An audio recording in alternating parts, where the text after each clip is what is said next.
திருமணம் செய்ய இருக்கக்கூடிய தன்னுடைய மகனை பார்த்து இமாம் அஹ்மது பின் ஹம்பல் ரஹிமஹுல்லாஹ் அவர்கள் செய்த 10 உபதேசங்கள், அற்புதமான உபதேசங்கள்.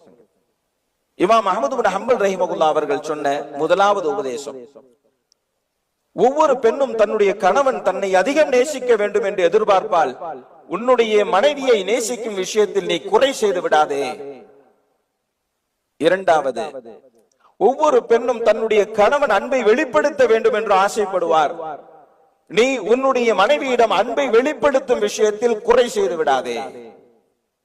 மூன்றாவது, ஒவ்வொரு பெண்ணும் தன்னுடைய கணவன் மென்மையாக நடந்து கொள்வதைத்தான் விரும்புவாள், எனவே நீ வீட்டிற்கு வெளியே கடுமையாக நடந்து கொள், ஆனால் வீட்டிற்குள் வந்துவிட்டால் மனைவியோடு மென்மையாக நடந்து கொள். நான்காவது, நாட்டையே ஆளும் அரசனாக நீ இருந்தாலும் வீட்டிற்குள் உன்னுடைய மனைவியை அரசியாக்கிவிடு என்பதாக சொன்னார். ஐந்தாவது, உன்னுடைய மனைவி உன்னிடம்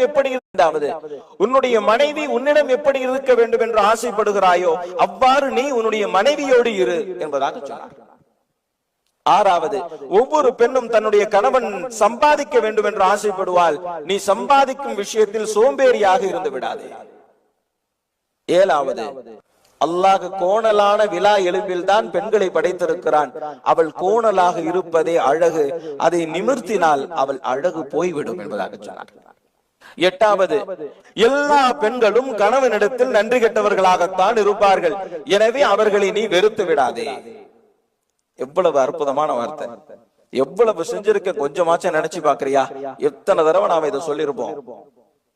ஒன்பதாவது சொன்னார்கள், பெண்ணின் பலகீனத்தை கருத்தில் கொண்டு அல்லாஹ்வே சில சலுகைகளை வழங்கி இருக்கிறான், எனவே அந்த பலகீனத்தை நீனும் கருத்தில் கொண்டு அவளிடத்தில் சலுகையாக நடந்து கொள்.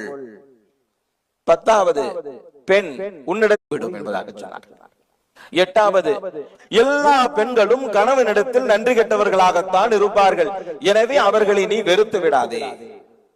எவ்வளவு அற்புதமான வார்த்தை, எவ்வளவு செஞ்சிருக்க கொஞ்சமாச்சும் நினைச்சு பாக்குறியா? எத்தனை தடவை நாம இதை சொல்லிருப்போம். ஒன்பதாவது சொன்னார்கள், பெண்ணின் பலகீனத்தை கருத்தில் கொண்டு அல்லாஹ்வே சில சலுகைகளை வழங்கி இருக்கிறான், எனவே அந்த பலகீனத்தை நீனும் கருத்தில் கொண்டு அவளிடத்தில் சலுகையாக நடந்து கொள்.